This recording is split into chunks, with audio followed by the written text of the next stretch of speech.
참 예수님 사랑합니다. 행복하세요.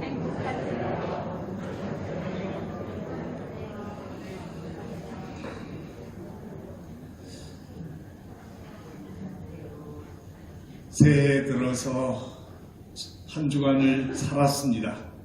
그리고 벌써 두 번째 주간을 맞이했는데 지난 한 주간 잘 사셨습니까? 네.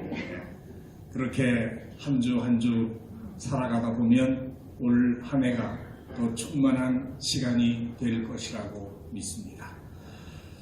오늘은 우리가 주님의 세례 축일을 지내고 있습니다.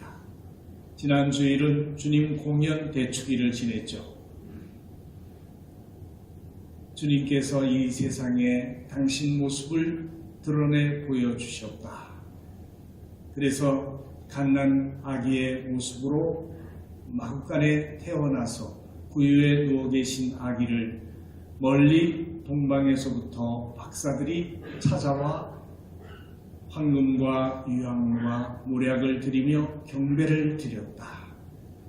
그래서 주님께서 드러나심을 공적으로 기념하며 경축했던 축제가 주님 공연 대축일이었는데 다음 주일인 오늘은 바로 주님 세례축일을 지냅니다.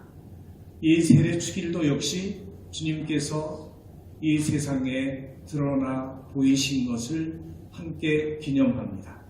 어떻게 드러나셨는지 우리가 오늘 복음을 들어서 잘 알고 있습니다. 요르단강에서 세례자 요한이 많은 사람들에게 세례를 베풀 때 예수님도 그곳에 찾아가서 세례를 받습니다. 요한은 자신이 예수님께 세례를 드리기에 부당하다고 사양을 하지만 예수님께서는 지금은 내가 하자는 대로 하라고 해서 세례를 베풀게 되는데 요한은 이야기합니다. 내 뒤에 오시는 그분은 정말 위대하신데 나는 그분의 신발끈을 풀어드릴 자격조차 없다. 나는 지금 물로 세례를 베풀지만 내 뒤에 오시는 그분은 뭘로 세례를 주신다고 했어요?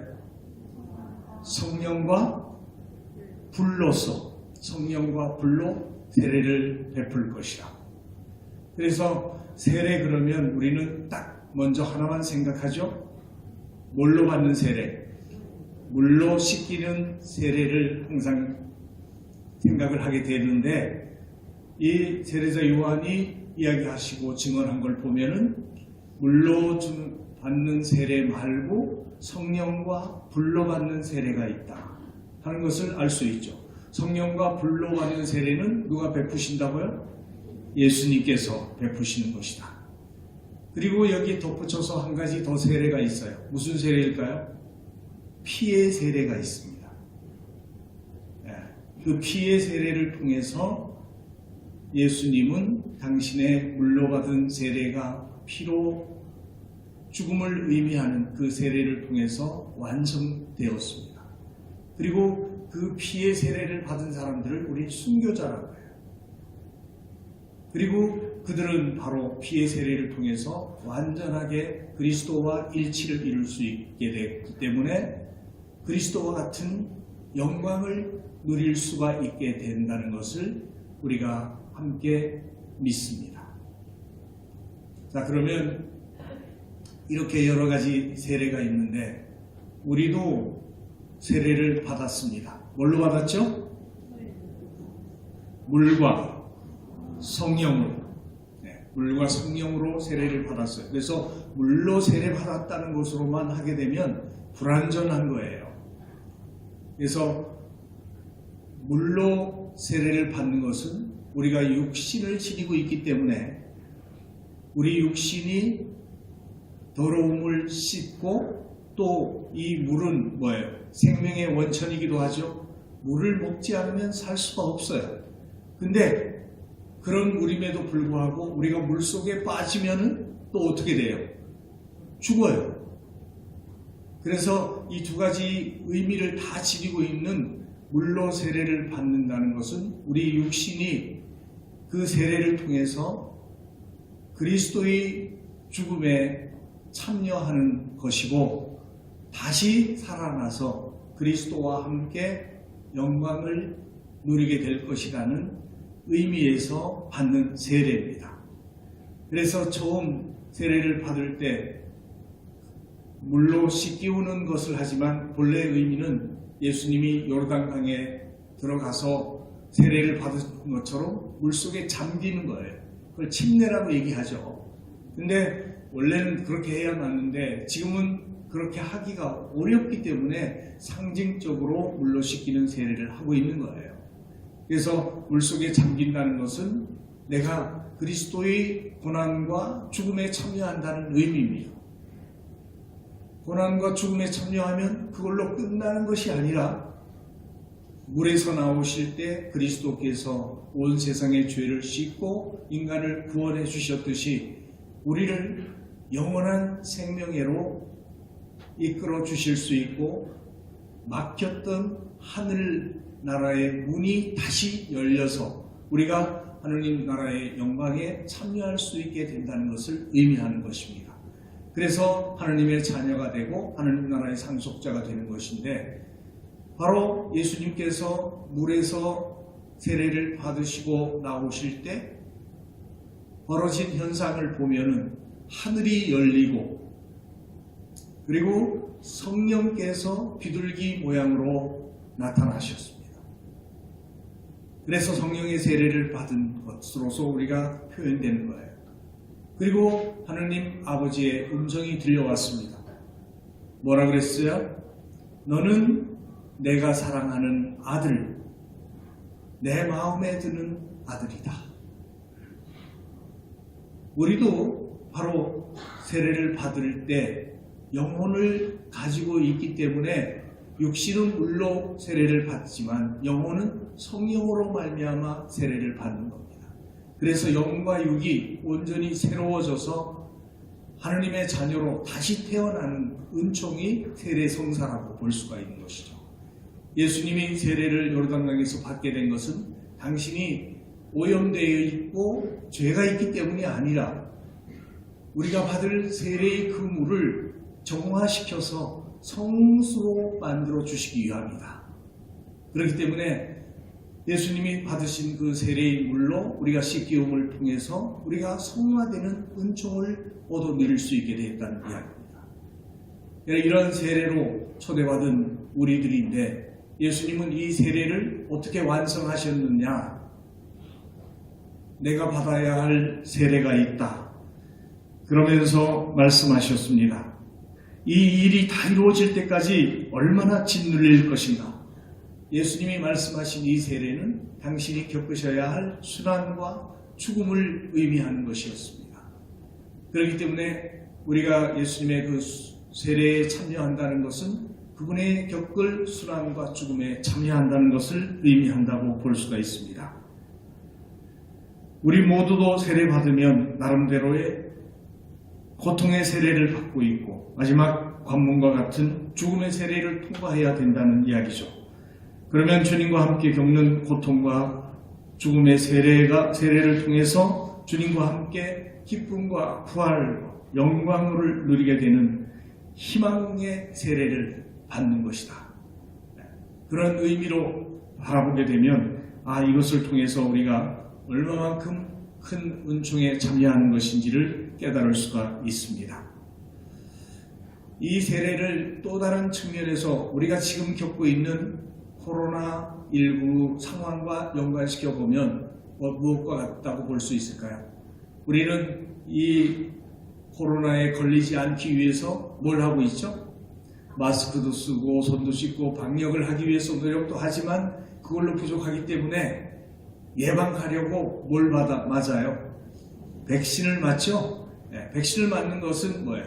코로나를 예방하기 위해서. 그래서 그 병에 걸리지 않고 건강과 생명을 지키기 위한 것인데 바로 세례도 역시 그와 같은 백신이라고 생각해 보면 다르지 않겠다 생각이 듭니다. 왜 그래요? 이 백신은 여러 차례 예방주사 해마다 맞고 해야 되지만은 세례는 몇 번? 한 번. 딱 한 번 받음으로써 우리는 면역 항체를 가질 수 있게 된다. 뭐예요?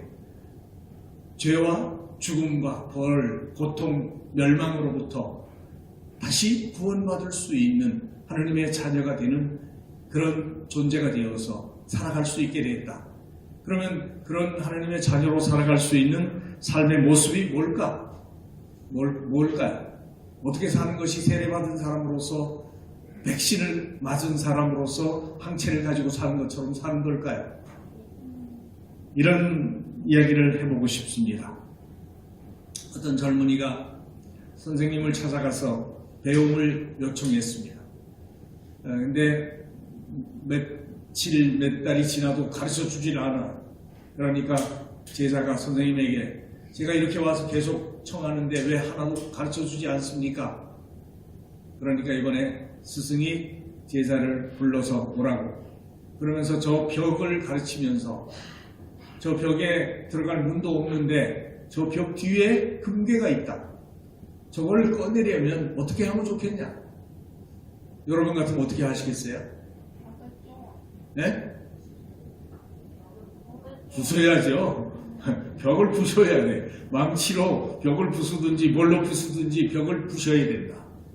그래서 들어가서 금괴를 꺼낼 수 있다. 그런데 이번에는 금방 닭이 낳은 달걀을 하나 가지고 왔어요. 그걸 보여주면서 이것이 산 것이냐 죽은 것이냐. 살았어요? 죽었어요? 살았죠? 생명이 들었죠? 그 안에? 예. 그러면 이 딱딱한 껍질에 둘러싸인 이 달걀에서 생명을 꺼내려면 어떻게 해야 되냐? 어떻게 해야 돼요? 금괴를 꺼내듯이 깨야 됩니까? 네. 바로 따뜻하게 품어줘야 됩니다. 그리고 품어주는 걸로 끝나는 게 아니라 기다려줘야 됩니다. 품고 기다려야죠.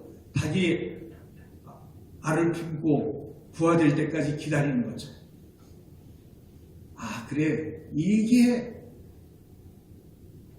바로 세례받은 사람이 해야 될 일입니다. 이 보이지 않는 생명을 꺼내는 작업을 한다는 것이 세례받은 우리 그리스도인들이 해야 될 일이라고 보는 겁니다. 그러면 이걸 어떻게 꺼낼까? 이것을 이야기해 주는 것이 첫 번째, 두 번째 독서에 나온 이야기예요. 이사야 예언자를 통해서 우리에게 들려주시는 말씀은 뭡니까? 자, 이사야를 통해서 여기에 나의 종이 있다. 내가 선택한 이 내 마음에 드는 이다.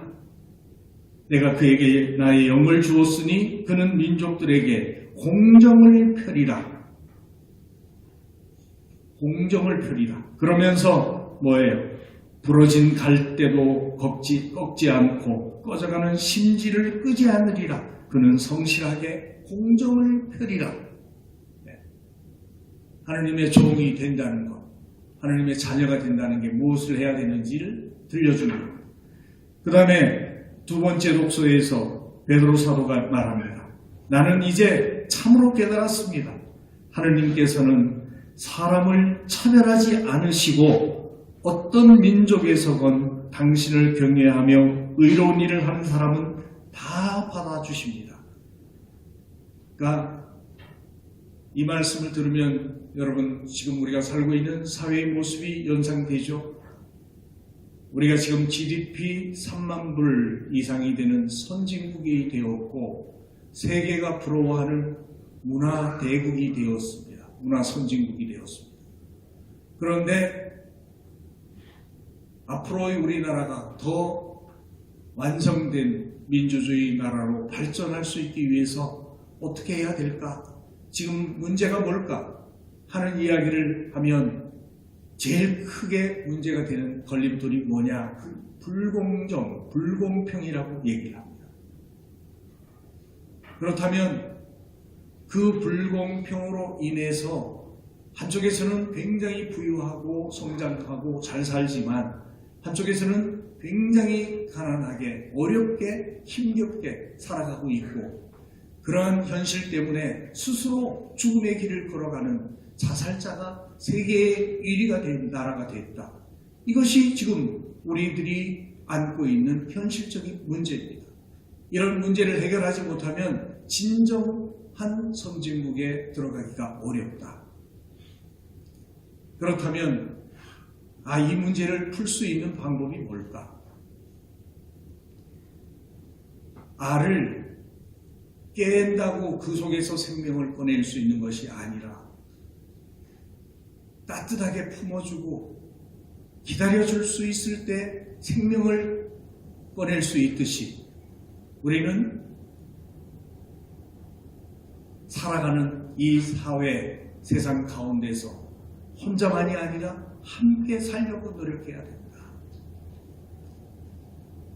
너무 연약하고 힘없고 가난하고 병들고 고통받고 어려움을 겪고 있는 사람이 있을 때 그를 내가 따뜻하게 사랑으로 품어줄 수 있는 그것이 바로 생명을 돌보고 살리는 일이다. 이것이 우리가 세례받은 사람으로서 주님의 뜻을 행하는 자녀가 되는 길이라고 믿습니다. 그래서 하나님 아버지께서는 예수님에게도 이런 명을 하신 거죠. 너는 내가 사랑하는 아들, 내 마음에 드는 아들이다. 그렇게 사랑받고 있는 자녀는 누구의 뜻을 따라 살아가요?